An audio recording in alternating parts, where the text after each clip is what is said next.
Welcome to the Relationships Inside Out podcast with Doctors Gregory Siebert and Kimberly Murray, licensed marriage and family therapists. Join them on this journey as they explore the ins and outs of relationships.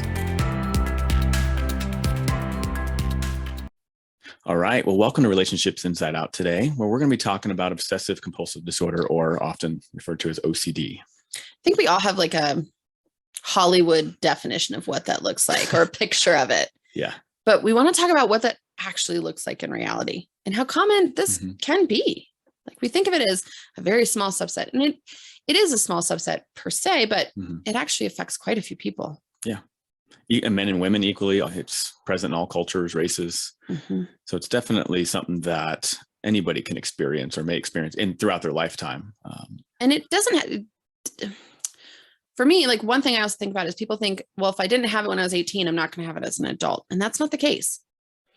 It can enter at different parts of our lives, and we can treat it, and it can go away at different parts of our lives. Yeah. And it tends to develop in late adolescence, but doesn't mean it can't develop later in life, depending on what you're going through. Right. And there's not really a consensus on what might be causing this, but things like biological factors, right? Genetics, but even stress, significant life events, birth of a child, trauma.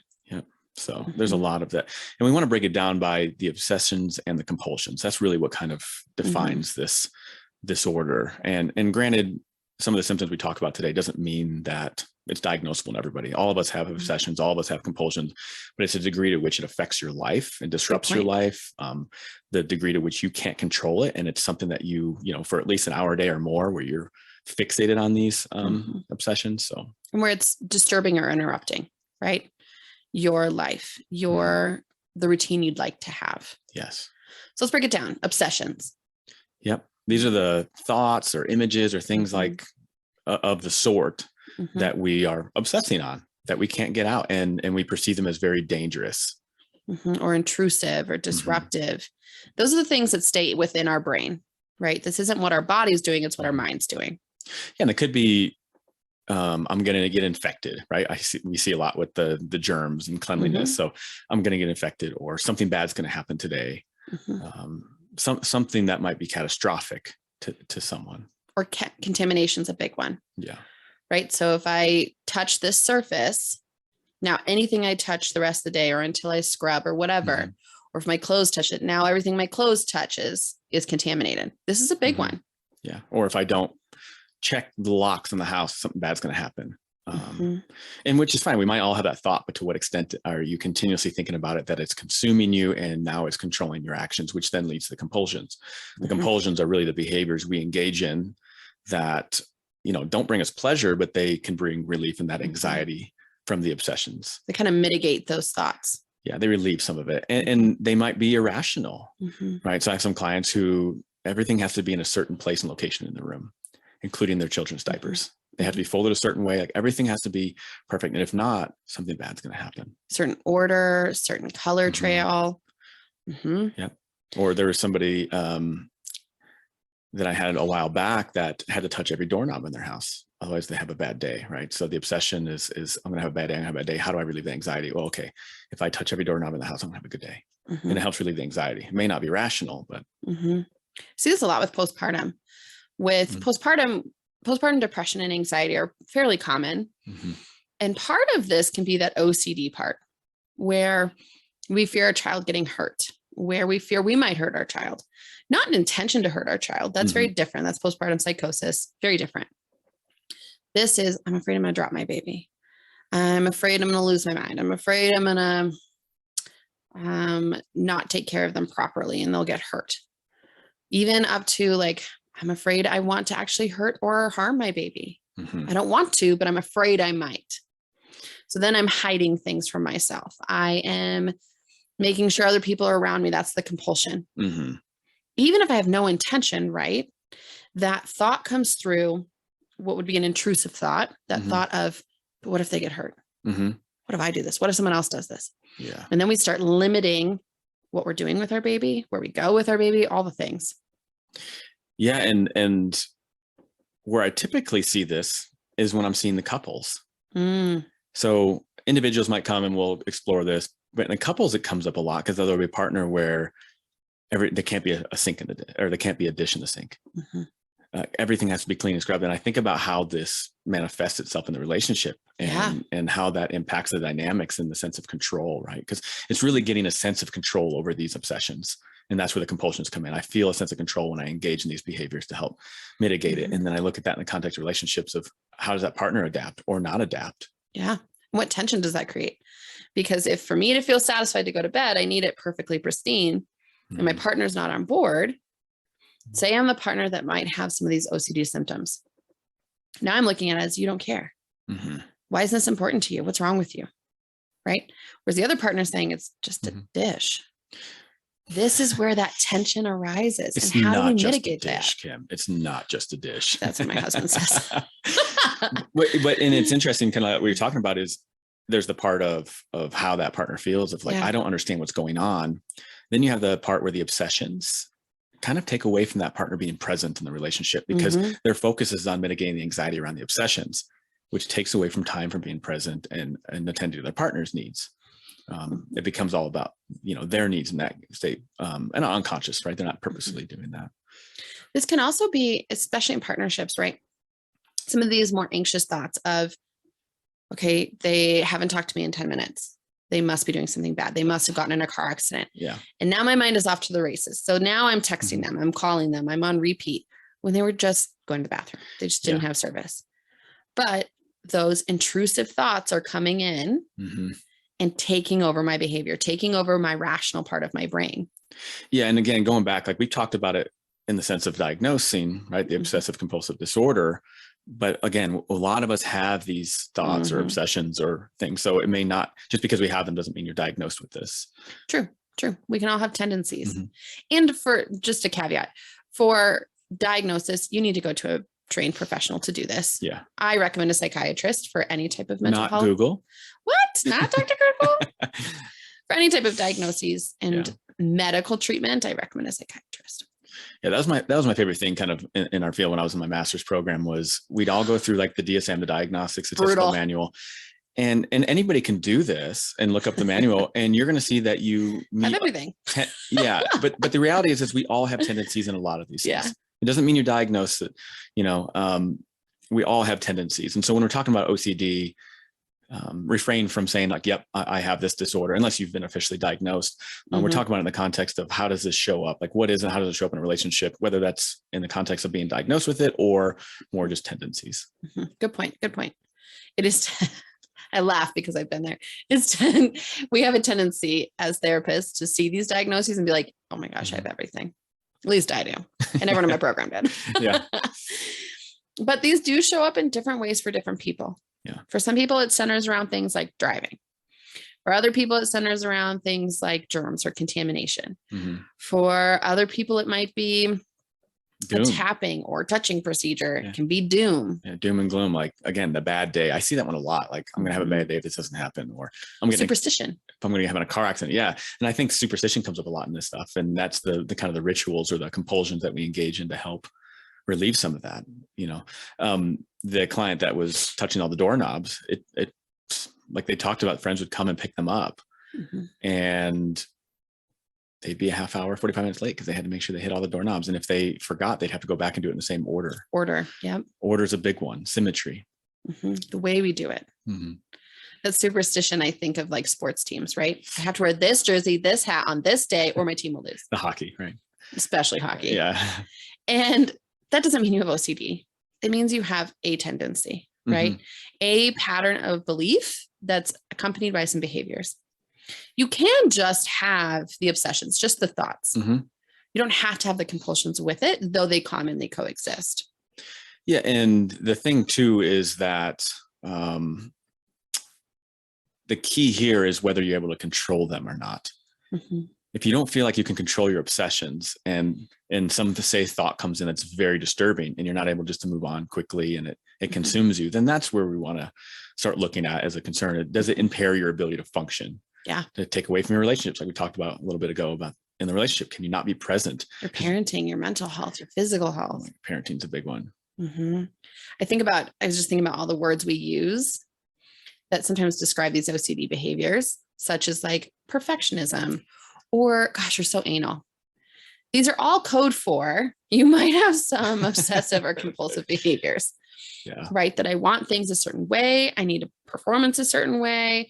I need to be at a certain standard, or it's devastating. Yes. And let's talk about this a little bit more with parents. So I'll have clients who talk about, and when I do the family history, and I look at it, I'm like, wow, like that parent that they had engaged in a lot of these OCD tendencies. And the thing that I typically see is a fear of failure in the child, or a need to be perfect. Comes up a lot as fear of them getting hurt is a huge one. Yeah. Huge, especially with babies. Huge one. Right. Or a fear of not having the resources. Then we see some hoarding.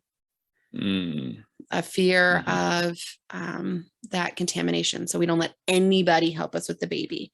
That also goes with the fear of getting hurt. We don't let anyone help us with the baby. No one can touch the baby. None of that business. Right. It shows up a lot in parenting. Especially with COVID. COVID brought out the contamination OCD has come out quite a bit. Yeah, which is okay. I mean, I understand. It makes sense. Again, does it impair your ability to function? Are you okay with that? Are you happy? Are you still getting your needs met socially if you're kind of keeping in your own little bubble? If we have these thoughts as parents of our child getting hurt, maybe we limit them from sports. Maybe we go to helicopter parenting, which we've talked about before, is not so helpful. Maybe we never let our kids go outside, take a risk, do something outside of our arm's reach.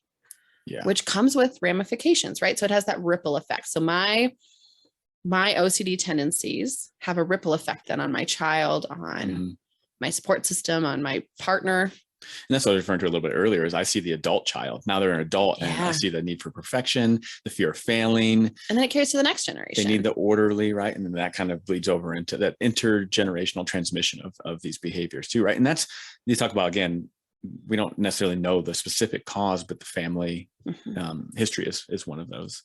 What's important here is I really want to point out, this is not something that we choice into, right? We don't wake up and say like, oh, I think I'm going to be OCD today. Like, that's not a thing. I wish I would just turn it off. These are things that are typically unconscious. They are not something that is in rational, reasonable thinking. Yeah. Doesn't mean that we can't pull them into our more conscious thought and treat them, but they often are not something that is from what would be our prefrontal cortex, or that rational and reasonable thinking, right? Right. It comes from survival. It comes from an event we went through. It comes from biological factors that are still unknown, to be honest, with science. Yeah. And if we break it down in my mind, this is how I break it down, is we have these thoughts, the intrusive thoughts, the obsessive thoughts. They lead to anxiety. The compulsions are there to help mitigate that anxiety. And it goes back to everything we're talking about, like the helicopter parenting. Why? To mitigate the anxiety that something bad might happen to my child, or they might get into something bad, or maybe my fear that they're not going to need me. And then the tricky part is, okay, so I helicopter parent, look, they didn't get hurt. It affirms now my, again, OCD behaviors and thoughts. Because look, because I did that, my child didn't get hurt. So now I'm going to keep doing that because it kept them safe. Yeah, negatively reinforcing, right? I engage in these negative behaviors and it reinforces that anxiety. Or the compulsions, if you will. And it creates a cycle, a really tough cycle at that. So when we talk about supporting people who have OCD tendencies or diagnosed OCD, again, it's not as simple as, well, just stop doing it. Just stop touching the doorknobs. I wish it were that simple, but it's not. It's not. Because it is so intrusive, because it is so disruptive, and it takes over our entire brain space. So what are some things you do to help people kind of move through this? Well, one that I think is a very common one to treat this is exposure therapy. So go back to the example of helicopter parenting. It reinforced. So they helicopter parent, and then they have this confirmation bias that, oh, well, nothing happened, and it's because I did X, so therefore this must work, and that's going to help relieve my anxiety. Exposure has them do the opposite. And we've talked about this in previous episodes, but it's very gradual, safe, with a care provider, with someone trained, to help re-expose to situations where you don't helicopter and witness and observe if the threat's still there, and start building evidence that there isn't a correlation between my helicopter parenting and if they do get hurt, Is it as catastrophic as I anticipated? Mm-hmm. Yeah. Or is it just a Band-Aid? Yeah. And it's very, very gradual. Like, for example, I had that going back to the one where they couldn't move anything in the room. Everything had to be in a certain way. It was simple as like, just move the diaper slightly, not even an inch, just move it and observe what happens that next day. And learn to sit with it. Sit with that anxiety, that discomfort. And sit with it and learn to soothe through it, and giving some relaxation techniques, like mindfulness, relaxation, some breathing. So that's one that I like. And I know that we both use CBT, and that's definitely a very helpful one. That's the cognitive behavioral therapy. So it's examining how our thoughts and behaviors coincide, how they go together. What do they look like now? What am I thinking now? What led to this thought? What's the behavior as a result? And then how do I shift that? How do I want to shift it? Part of this is that pre-contemplative or contemplative, right? It's not just about change. It's thinking, how do I want to change? How do I create tolerance or soothing or coping within myself so that when I take that first step towards change, I'm actually ready? Yeah. Just jump in 2 feet in, you could actually create a little bit more damage. Yeah, we call that flooding. When too much comes, this is why it's very gradual, especially with because exposure is part of like the behavioral piece too in CBT. But then there's also the part of CBT where you're actually challenging these intrusive thoughts. We've talked in previous episodes about the thought log, and here we go again. It comes back to, how do we condition more adaptive, balanced thinking? How do we challenge this evidence of what our mind is trying to do to protect us? You know, from an evolutionary basis, our mind is assuming worse can happen. And makes sense, survival, right? I'd rather assume all those lions are dangerous or what have you. But that leads to anxiety. So how do we move past that instead of just be stuck in that cycle? And that's conditioning those adaptive responses of, you know, I haven't always helicopter parent and my child's been fine. My parents didn't helicopter parent. I see other parents who aren't. Yeah, and look at the other parents who aren't, and really just trying to find evidence to help disrupt and interrupt that thought, so that's not the thought that's consuming you. And with exposure, there's also imagery that goes with it. So before we even take that step, it's imagining taking that step. Yeah.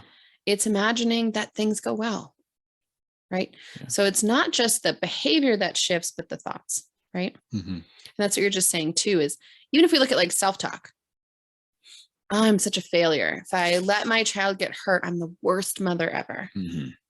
So challenging those thoughts, how instead do I want to look at it? I'm glad my child took the risk. They're okay. Yeah. It was just a Band-Aid. And challenge the thought of, I'm crazy because I have obsessive thoughts. You're human. Good point. We have these. That comes up a lot too, is because I have these and I have to do this, I must be crazy. Because the thing is with these thoughts, even though on an unconscious level they might be coming up, we're aware of them and they're uncomfortable and we don't know how to control them. Doesn't mean you're crazy. Welcome to being human. And we all do it at different times, yes. different stages, different seasons. And again, it's not a conscious thing. It's not something you chose to do, something you chose to think. Or wake up, as you said, and say, I want OCD today. I hear this so often in partnerships of just stop it. Oh. That sentence makes me like cringe from the center of my core, because it's not that simple. My favorite thing to do in this context is hang out with other couples during very intense sporting events, where one of the partners really loves that. I mean, they're so into it. And I just like in a fun way, just tell the partner, like, let's see what little rituals they have to make sure they have to sit on the same couch. They have to have like remote control in the same way. They can't talk during certain plays. Yeah. They have to breathe. They have to sit a certain way. They have to wear this, like the jersey, or they have to touch things. I noticed that comes up a lot during sporting events for a lot of people, even for myself. So, or even in terms of like, this is a little bit more murky, but even in terms of religious practices, right? If I make a subtle mistake or do something a little bit different, it's the same thing. Yeah. So with this, okay, so we have the exposure. Another piece, and you kind of brought up, was this relaxation. What we do know is stress makes OCD worse, or those OCD tendencies. It makes it worse. So if we can do things, not just to treat the OCD, but to treat our own stress and anxiety levels outside of that, that can really help to reduce it. So figuring out what for your body brings you healing and coping and calm, what people bring you joy or comfort, mindfulness. Again, that's a big one. So focusing on the present without judgment, really getting to know yourself in this moment, not what has happened, not what will happen. These different techniques can help kind of soothe the mind, soothe the nervous system, and slow us down a little bit, giving us more room to work with the OCD stuff. Yeah. And I like these too, because going back to the sporting events, for example, why is it that some engage in rituals and some don't? And one thing that comes up is the meaning they put on the outcome. Yep. Learning to sit and relax and soothe regardless of the outcome. Can you enjoy the process of the game that you're watching if you're so focused on making sure that you're engaged in the ritual so everything works out perfectly? Right. Such a good point. That fear of the outcome, the fear of it not working out the way that you want. What's wrong with it not working out the way you want? What's the worst that can happen? That makes me think about our perfectionism episode. Yes. Right. Where we're just focused on the end product. Yep. Can we enjoy the journey? Can we sit with the discomfort? Can we have fun with the excitement, the anxiety? I know that sounds weird, having fun with our anxiety. Ew. That's not fun. But can we get to know it? Can we lean into it? Can we try to find the joy that comes from it and the tolerance? And this pulls in the exposure piece again. How do we learn to sit with and be okay with that discomfort, the physiological discomfort too, as well as the emotional? Because when you experience anxiety, you're talking about, the heart beating, maybe the palms sweating, some shaking or trembling or shortness of breath. Like, how do we be okay with that, knowing we're going to be okay? It's important here too, back to the partner piece. If you're the partner listening and saying, oh man, this is my partner, like they definitely have OCD tendencies, right? We're not diagnosing. They have tendencies. How can partners be supportive? What do you tell partners if they say like, man, my partner is really OCD? I hear that all the time. What do you tell partners to do? I mean, it's tough. I mean, because I don't want dependency on that partner to help feed that OCD.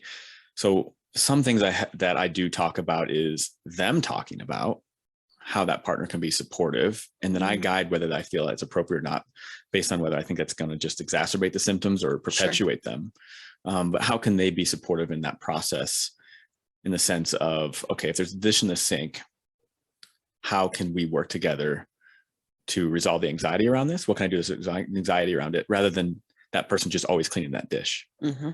So how can I help with you sitting with the anxiety, rather than how can I just solve it? At the core of that is support, not necessarily like doing things support, but exactly non-judgmental. We're being kind, right?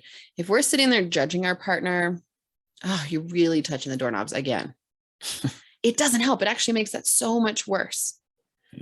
So if you can lean into getting curious about it, asking them what they need, asking how you can support if they do want to change, how you can support in that process, but not exacerbating the anxiety or the shame around it. I think you don't solve it. Yeah.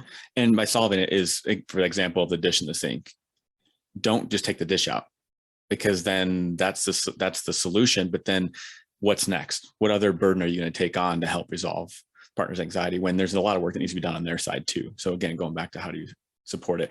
And I've seen this, and not a lot, but I've seen this where the partner who's aware of the other one's like OCD tendencies, they'll do something to throw their partner off. Like they'll go and put the dish in the sink and leave it there, knowing it'll upset their partner, right?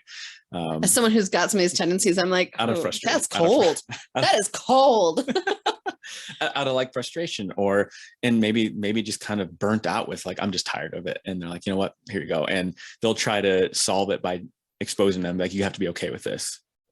You just need to get over that. That doesn't help, right? Freaking brutal. Yeah. So that's cold. Or the one with the doorknobs. Don't go tell them that you've licked every doorknob. Did you do this? No. This sounds like something you've done here. Not at all. You've got a total plan here. Nope. Yay. We also don't want to be in that role of being vindictive either. So to avoid the resentment, get that couples therapy. Get that individual. But where I see that come up, and I said not a lot, but I've seen it come up, and it has to do with just the frustration of having to live in this person's world. The resentment. And they're tired of it. So they're like, you know what? I'm going to go the complete opposite direction and leave the dish, doorknob, whatever. So I'm imagining you licking all my doorknobs. This is great. It's great. Gross. So another thing too, in terms of, so we talked about like cognitive behavioral therapy, we talked about exposure, mindfulness, relaxation stuff to help with stress. There are medications for this. If that's something that you're willing to do, depending on the severity of it, and if you're willing to try it, that's, some people don't like medication. So With that, again, I'm going to chuck this out there. Go to a psychiatrist, not your PCP, not your friend. Go to a psychiatrist. You wouldn't go to your GP for heart surgery. Please don't go to your GP for some of this intensive mind stuff. Yeah. This is something that needs to be diagnosed by a professional who's really trained in it, not your GP. And I would even challenge to even get multiple providers' perspectives who are qualified to diagnose. To get different perspectives and ideas, and even allow those providers to talk to your family or spouse to help provide some insight too. Because you may not notice everything as it shows up. Yeah. The people around you might notice a little bit more or different parts of it. Also with those, no matter what route you choose, keep in mind that it may not be one thing that solves this or makes it better. It may never be gone totally, right? But being open perhaps to trying a few different approaches. Really figuring out what's best for you, not your other friend who's got it, but what's best for you and your body and your mind. Yeah. Which can look different. Yeah. Well, this has been Relationships Inside Out, where we unpacked a little bit of the OCD world and how we all have some of these tendencies. And for proper diagnosis, again, please go get diagnosed by the appropriate professional, not by Dr. Google. If anyone has any questions, thoughts, suggestions for next topics, always feel free to email us at relationshipsinsideout@gmail.com. Thank you. Thank you.